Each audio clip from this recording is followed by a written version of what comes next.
আসসালামু আলাইকুম, কেমন আছেন সবাই? আশা করি সবাই ভালো আছেন। আমি আলহামদুলিল্লাহ ভালো আছি। ভিডিও নিয়ে আসলাম আপনাদের মাঝে। প্রচণ্ড শীত, তবুও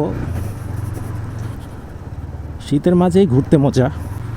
তো সবাই আছেন তো ভালো? ট্রাফিক অনেক বেড়ে গেছে।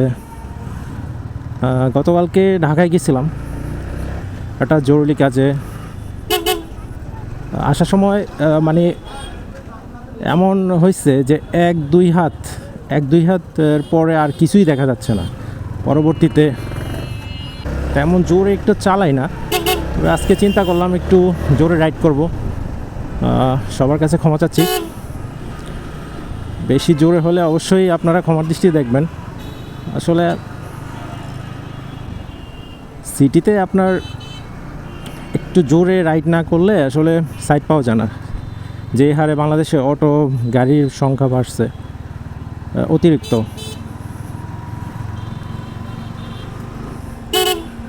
এই কারণে একটু বের হলাম। আর ঠান্ডাটা কালকের তুলনায় একটু কম, এই কারণে একটু বের হলাম, আপনাদেরকে নিয়ে একটু ঘুরতে যাব। অবশ্যই আপনার ভাবি আজকে অনেক ব্যস্ত, শীতের পিঠা বানাচ্ছে।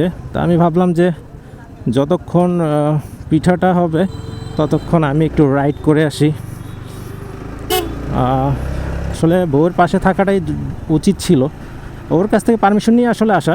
ও বলছে যে না, যান আপনি একটু রাইড করে আসেন, শীতের ওয়েদারটা একটু ফিল করে আসেন। তো আসলাম আর কি। আপনারা অবশ্যই আমার ভিডিওটা লাইক, কমেন্ট, শেয়ার এবং সাবস্ক্রাইব করবেন আমার চ্যানেলটা। ইমিডিয়েটলি আপনাদের মাঝে আসবো ইনশাল্লাহ ভিডিও নিয়ে। তো সিটি রাইড কেমন লাগতেছে, এই যে আমি 40-45 এর উপরে উঠাই না, কিন্তু মাঝে মধ্যে যখন ইমার্জেন্সি কাজ থাকে তখন একটু বেশি জোরে চালাই। যেমন আজকে সকালে আপনাদের ভাবি সরি, আসলে আমার কথাগুলা ওই ঠান্ডার কারণে একটু বেজে যাচ্ছে, আপনারা এটা মনে কিছু নেবেন না। অতিরিক্ত ঠান্ডা আজকে এই জায়গায় অতিরিক্ত ঠান্ডা লাগতেছে, কারণ একটু শহর থেকে একটু গ্রামের সাইডে গেলে একটু ঠান্ডাটা, এই কারণে আসলে মানুষের এখন নানাবিধ সমস্যা হচ্ছে, যেমন এই ঠান্ডা। তো সবাই আসলে এই জিনিসটা খেয়াল করবেন যে আসলে যথেষ্ট সেফলি চলার চেষ্টা করবেন। যারা আসলে বাইক রাইড করেন ঢাকার বাইরে বা যে কোনো জায়গায়, অবশ্যই আপনারা সেফটি গিয়ার মেনটেন করবেন।